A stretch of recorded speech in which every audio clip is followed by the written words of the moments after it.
Hi there, it's Dr. JOYLYN Sparkles and welcome to your Power Hour. This is your time to put what's on your mind on my mind, and we will put our heads and hearts together and find a way from stuck to happy as fuck in the shortest amount of time possible, because that's what I value is time. So love having more time for me. And more time for what? You know, it's interesting, all these time-saving devices, and what are people doing with their time but spending more time on their devices?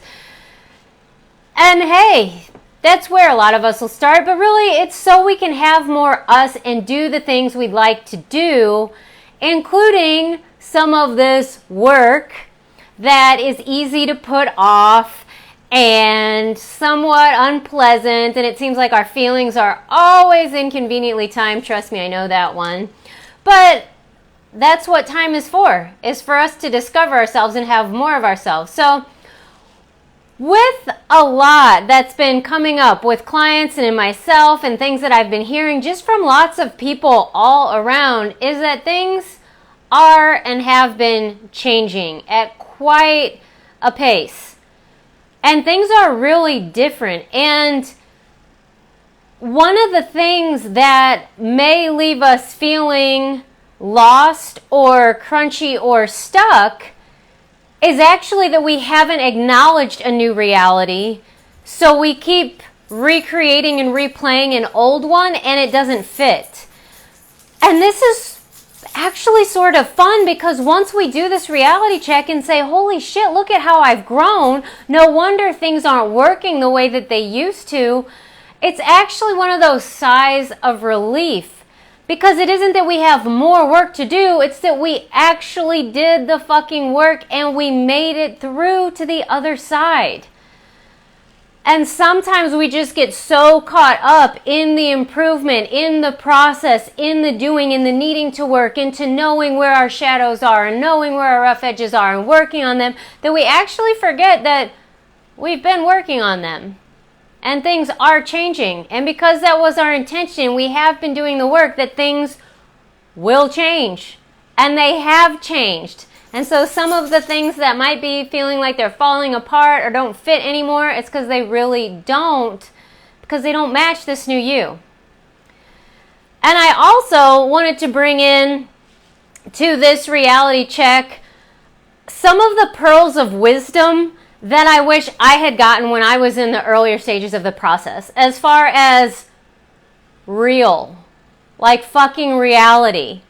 Not fluffy shit and blaming people and letting you stay in this victim thing, but understanding some of the physical sensations and the physiological processes that go with this spiritual, emotional, mental process, because it's all one. In this body, it's all happening all together. So if we don't know these things, it just feels like shit a lot of times, and I know I sometimes am scratching my head thinking that, oh my goodness, here's all these symptoms, what do they mean, how do I put them together, there's no organization, everything's chaos, and oh my god, it's never getting better. But then when I take a step back and get some perspective, then I can breathe again, because I recognize, oh, I just went into my reactive pattern. What's actually happening was always meant to happen. It was always going to happen that way. Okay? So that's the preface. Let's dive in. I have no particular order here because, as you might know, I tend to be all over the place, but tie it up, I think, fairly well at the end so that it seems coherent.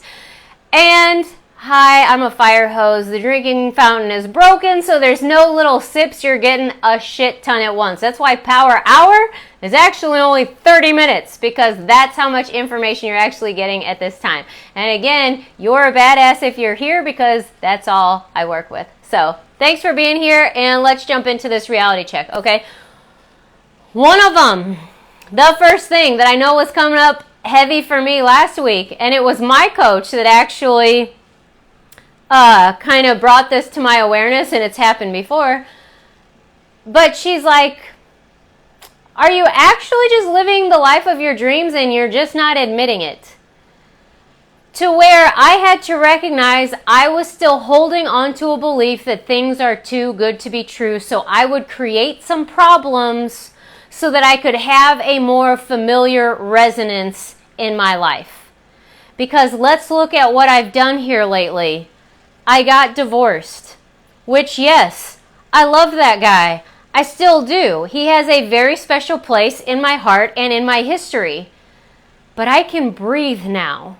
There is space for Dr. JOYLYN Sparkles to emerge as Dr. JOYLYN Sparkles with all of her feelings and all of her ideas, and I don't have to shrink in order to not ruffle someone else's feathers and not rattle their insecurities. That's what kept happening, is I would put me down so that he could elevate, because that's just how the dynamic worked. When you have the greater awareness, that's a lot of what we end up doing, thinking it's a gift, is I'll play down so I'll lift you up. But really, they're not stepping up and you're just playing down. So it doesn't really work. And in the meantime, we feel hemmed in, boxed in, walking on eggshells, tight, tense. And it sucks when some of the reason for that is because of someone or something that you love that just doesn't fit anymore. Now, this could be a person, like in a relationship. A lot of them will be old family dynamics.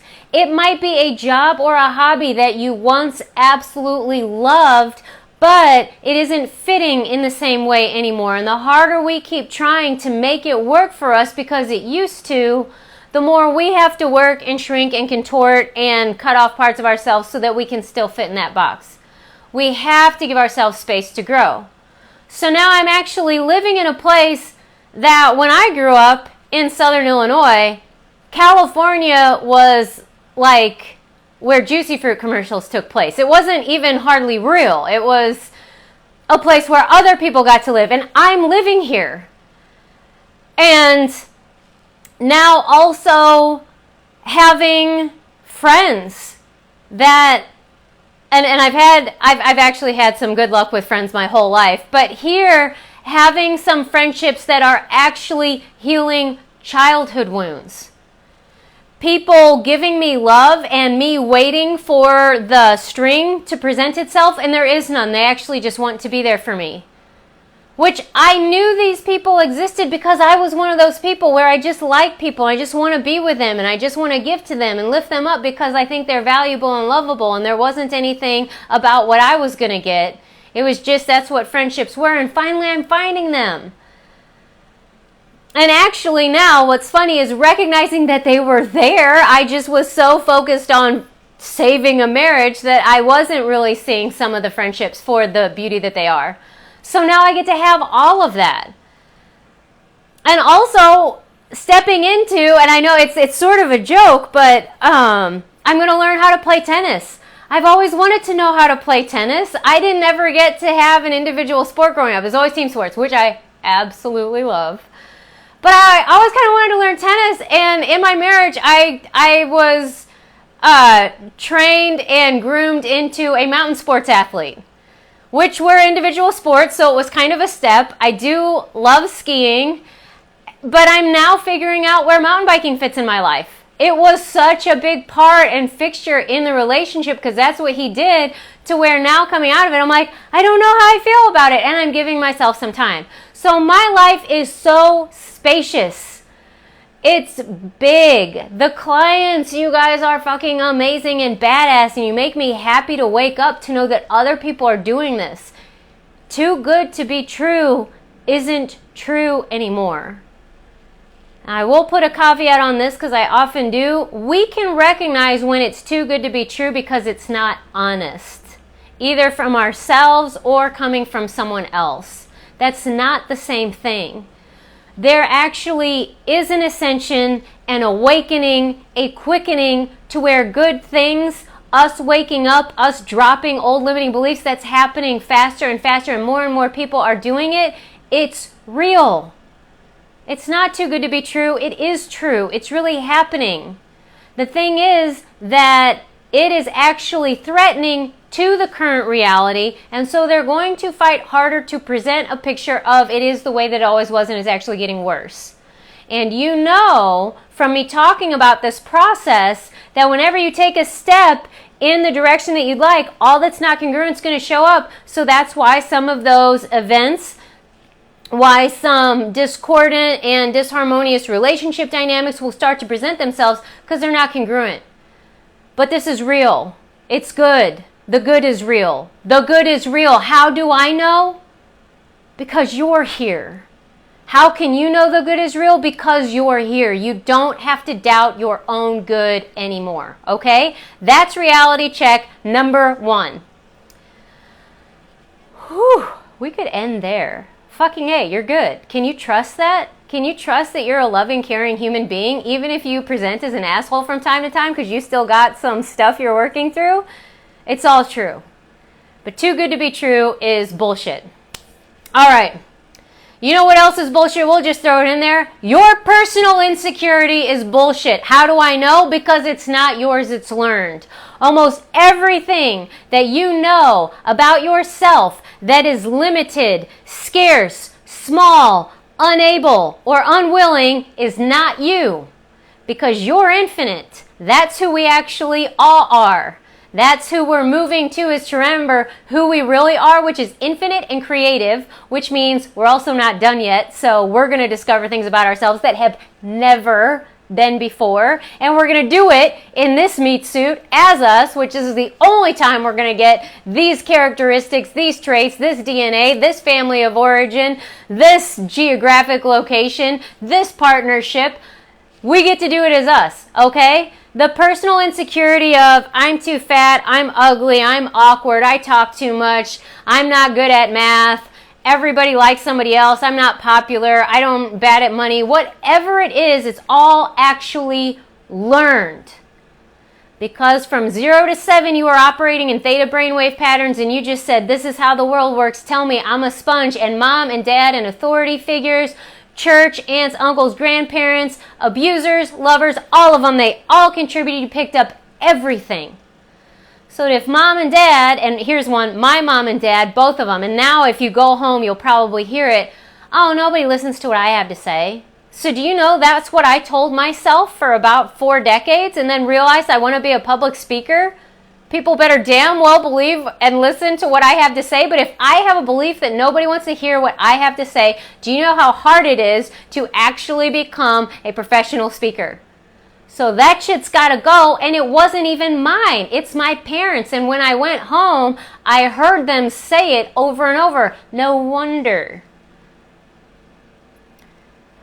So this is going to kind of segue right into one of the other ones as far as how do you deal with some of these feelings of when you're feeling off? And one of the things that will make you feel a little bit off as far as you'll wonder if you're sane or if you're crazy because everybody else seems to be still agreeing with an old system that you no longer agree to. So there are patterns and dynamics that you now see for what they are because you're not in them anymore. And my sister just went to visit our childhood home. My parents took care of her daughter for a bit, so she went home, celebrated some graduation for some nieces and nephews and cousins, and called me. Oh my goodness, it was going so well, and then it just blew up. Because in my family, there is one sister who's elevated above the rest, but my parents can't see that they do that. And they can't see that what they're doing is defending themselves and who they are. Because they see her and them, they have a very tight dynamic that we, both because of geography, we've actually moved away and then decided to grow out of codependency. We can now see it. But she was getting gaslit hard as far as she's the hater. She's the one with the animosity. She's the one that's being unkind. She's the one that has hard feelings. And it actually wasn't true. She was actually the one communicating effectively, though different than how we had been trained to communicate when we were little. She was actually clearly requesting what it was she was asking, and the person was saying, no, I won't give it to you for no other reason than I won't give it to you. Let me tell you, this is our childhood. She was asking for a compliment. Can you tell me something nice about me? Well, why should I have to? That's tough. I'm glad she called me, because then I could tell her something nice and say, I'm sorry you're going through that. It can be really lonely and awful sometimes. But the reason she can see it is because she's not resonating there anymore, but that doesn't make it comfortable. And it doesn't make you wrong when you're in the minority. You've got to, sometimes you look around and be like, everybody else is seeing something, and you be curious.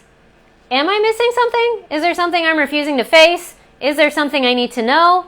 But if all of your questions come back and lead you right back to your intuition, that still voice that says, I'm okay, I got this isn't real, or that's actually unkindness, or whatever it is, you get to have it, even if you are in the minority. This will probably happen in families a lot. It will also happen in politics a lot.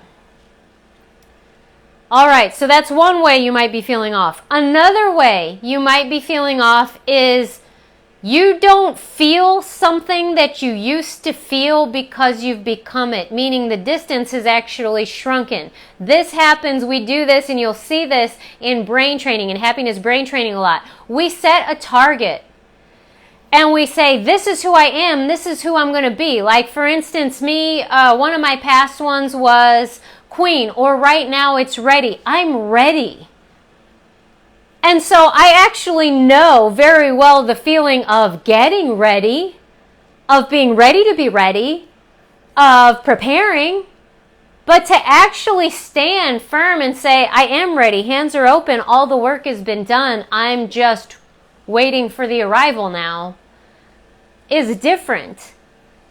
And as we move through this training process, it doesn't feel weird or different the way it did at the beginning, because I just am it. This will also happen when you start recognizing how loving and caring you are. You don't have to prove it anymore, and it doesn't feel like something you have to do, because you start to understand you just are it. It will happen when you become confident. It won't be something you're striving and struggling for. You'll just say what you think, and there won't be a whole lot of chatter afterwards. And at first it'll surprise you, as far as it'll feel like something's missing. It's just because you became your energetic target. So those are two ways that you might feel off. Another reality check that I think can be very helpful, because if we don't know that some of these things are happening, we just get reactive into feeling off. And when we're reactive, we just want to recreate what we used to know so that we can feel familiar and safe again. But if we can kind of hold and frame that, hey, it might be one of these two things happening, let me ask a question and see if this is happening, we can actually relax with the new. All right. Whew, that was a lot. Let me take a drink here, because this is... Okay, and now we're getting to some fun stuff too.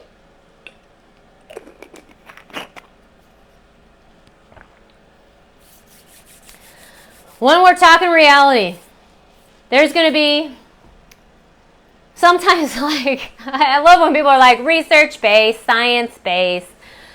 I'm not in love with stats, because there's a lot of things that I know that have always made sense, that the stats didn't change my mind. And that happens a lot in medical research, where there are some dynamics energetic. Like in naturopathic medicine, one of the things is the healing power of nature. That's very hard to test in a double-blind study.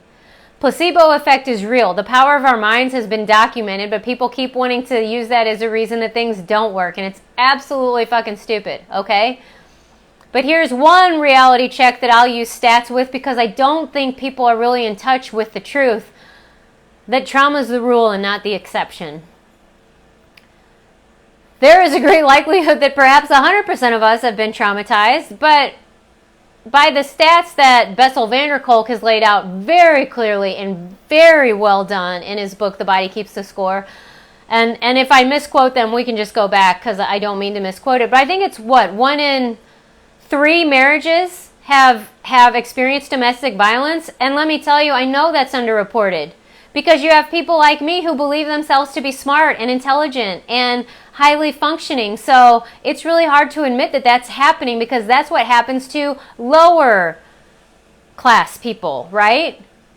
We've got stereotypes and stigmas that don't let us say that this is actually true to what's happening to me. Now it's like the blinders have been pulled off and I recognize what happened in my marriage and I'm like, oh my God, I get embarrassed talking about it because I don't think it reflects very well on me.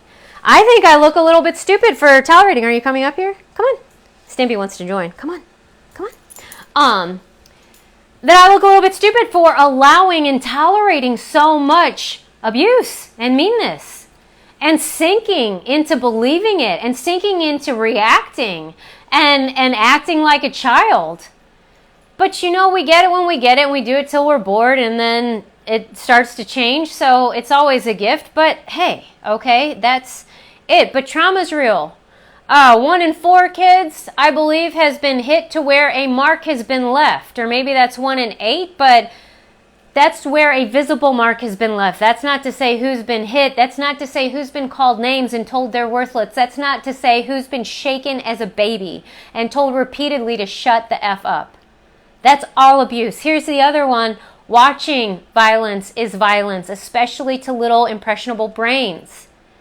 Here's another one that a lot of us forget. Getting squished out of a birth canal is freaking traumatic. And if everything that comes after is not healing and synchronizing your brain, you're left with it. Oh, one more. Leaving the infinite realms where you are infinite and totally connected with divine and knew who you were, coming to here where you promised to forget and you're separated and not knowing who the hell you are anymore, that's traumatic. And if everything that comes after is being modeled and raised and groomed by other people who have totally forgotten and are hurting so bad, the trauma stays. Okay, so trauma is real, and we have to understand that that's happening, not so that we can develop an identity around it, not so we can get attached to a story about how bad it was and how unhealable it was and how hard it will be to ever live after that. There's your reality check. That's also bullshit. To know that trauma exists is to give yourself a fucking break and come out of the judgment for being reactive, for not having your shit together and your ducks in a row at the age of 40 or 50 or 60, for not being perfect, for having some alcohol and or emotional or other drug abuse problems, for not knowing how to have boundaries because you grew up in a codependent household. It's just to give you context so that you can come out of judgment, so that then you can be curious about what it is you would like. And how the hell do you do that? Who's actually got that? Who's modeling that? Who can I ask for help? Because that's going to be the fastest way. There's reality check number 6, and I think we're going to put a pin in this. This shit isn't DIY. Here's our reality check. We might have come in by ourselves, except I didn't. I came in with a twin. But we come in by ourselves, but we are tribal. We were never, ever meant to function in isolation. Our brains aren't wired that way. In fact, that's what's keeping the trauma there. Like Mr. Rogers said, look for the helpers. They're there. The good is real. There are people who have walked this path, who do have skills and tools. There are some gifts of people who actually had some parents and or mentor that did help them to regulate and set down the trauma responses so that they're not carrying it into adulthood. You can look at them, model them, become friends with them, and see how they communicate. See how they walk in the world.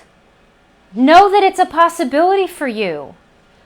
And know that it's possible and it's available for you just by virtue of you being curious about it, because you couldn't even conceptualize, visualize, or ask about it if it wasn't possible for you.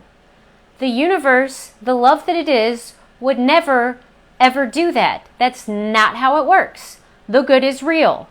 It's as real as any of the bad that you have ever experienced. What trauma brain will do, and our reality, and TV, and any overarching authority figure is going to have you look at the bad because you're easier to dominate and control when you're not in touch with your real power, when you don't remember who you really are, when you forget that greater is actually possible for you and all you have to do is choose in that direction. As long as you believe that perfection is the only way to get better, you will stay stuck. And a lot of us have had that lodged, wedged, like implanted very deeply inside us to where it takes a coach, almost like a psychological or spiritual surgeon, to help you remove this piece of bullshit that's been keeping the wound open so you haven't been able to heal. We're here for each other. Even coming into being a doctor, I was a massage therapist first, and in medical school I learned craniosacral. I say, you see how this is how you hold people in craniosacral. This is the shape of the back of someone's head. This is the curvature of the sacrum. We were meant to hold each other. And a lot of times it is easier for us to hold a vision for another than it is for ourselves, because we've just been so steeped in our own history and our own story. We've just come used to our programming and these program limitations and insecurities and beliefs that we have about ourselves, to where a lot of times it is the gift of someone that loves us that says, oh, I see who you really are. Let me keep reminding you. This is what I have 2 coaches that do this for me, because I have trouble seeing myself as someone who's rising out of my family system, which is I'm the youngest, so my career is actually just a cute little hobby. The older one, she's the successful one. She's the one that gets to make the money and have the influence and power. And I've got to break out of that. I don't have to prove anything to anyone anymore. And I don't need her to not succeed in order for me to succeed. That's where the growth is. But I do need to elevate myself out of my own program belief that, well, I guess she's going to be, I guess I'll just...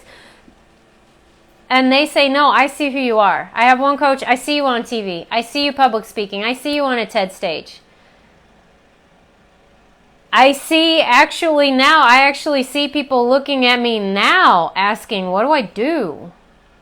How do I start? Because that's the gift that I have, is to cut through bullshit and actually have developed a process to go from stuck to happy as fuck, because that's what I felt like I was wandering in the wilderness for 40 years, just like the fucking Bible. Like, seriously, 40 fucking years of being lost in the wilderness. And I was like, there has got to be an easier way. So I've actually created Happiness Brain Training, 6-week Get Unstuck and Happy as Fuck Challenge, a 90-day relationship remodel, and Love Yourselves is coming out for us to actually go from point A to point B in a way that makes sense, that we can understand it as a process so that we can repeat it, so that any process, any bullshit, any limitation, we can apply the same steps so that we don't have to be at the effect of it for our lives. Nothing is a life sentence. Trauma is not a life sentence.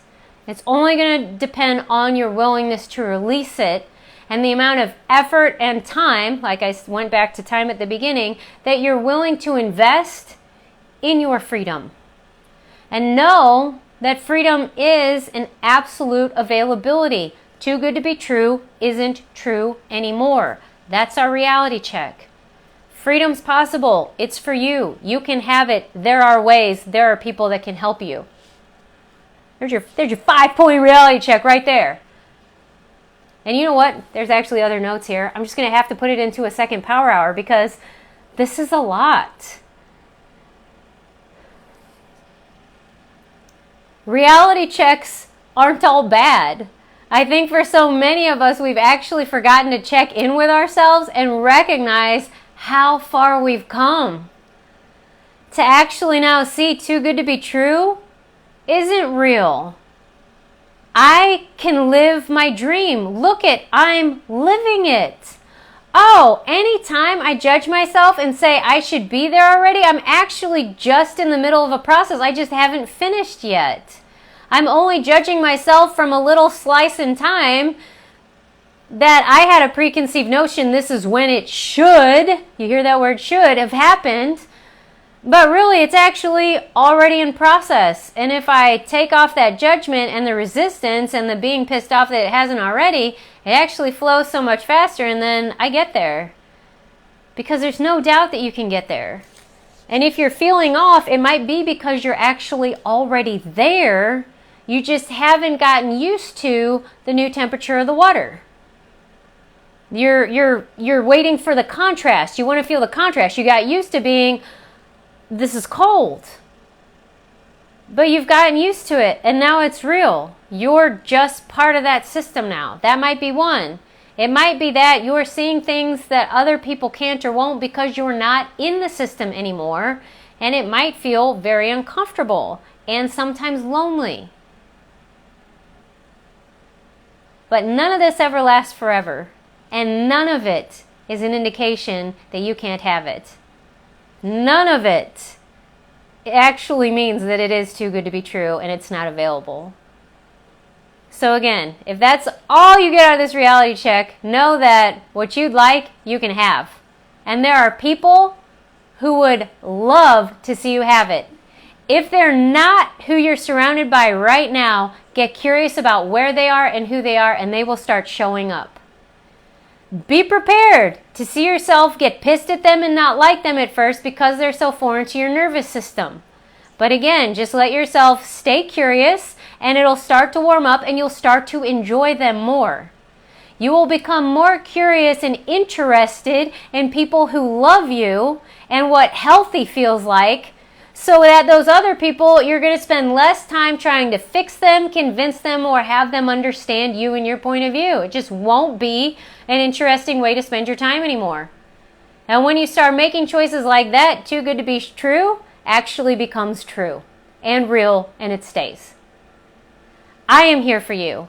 I have a boatload of programs that can fit whatever point of comfort to get you introduced, to work with your financial situation, to get you from stuck to happy as fuck. So please, if you're curious about this, if you want to know more, you can always comment in the group, start a conversation, and get some feedback there. I would love to hear your ahas. Hashtag replay if you're getting this later. And then you can also find me on ihappentothings.com, or just message me and we'll set up a call for clarity to figure out what's a good fit for you. To make sure that you're at a stage of change where a program's going to meet your needs, I've got a personality and whatever delivery system that you're going to be able to receive. We're going to figure that out, because you don't have to stay stuck. Trauma doesn't have to be the most interesting or important thing about you or your life. You and your future will be. And I would like to help you with that. So there is my invitation to you. Oh, good. Thomas said, thank you. I needed to hear this today. Yes. Yes. And I'll probably be watching it again this week because I needed to say it and hear it today myself. So we're here for each other. That's the gift of when badasses unite, healing happens. Okay? So I love you, and I am already looking forward to next Wednesday, Power Hour. Until then, I love you madly. Mwah.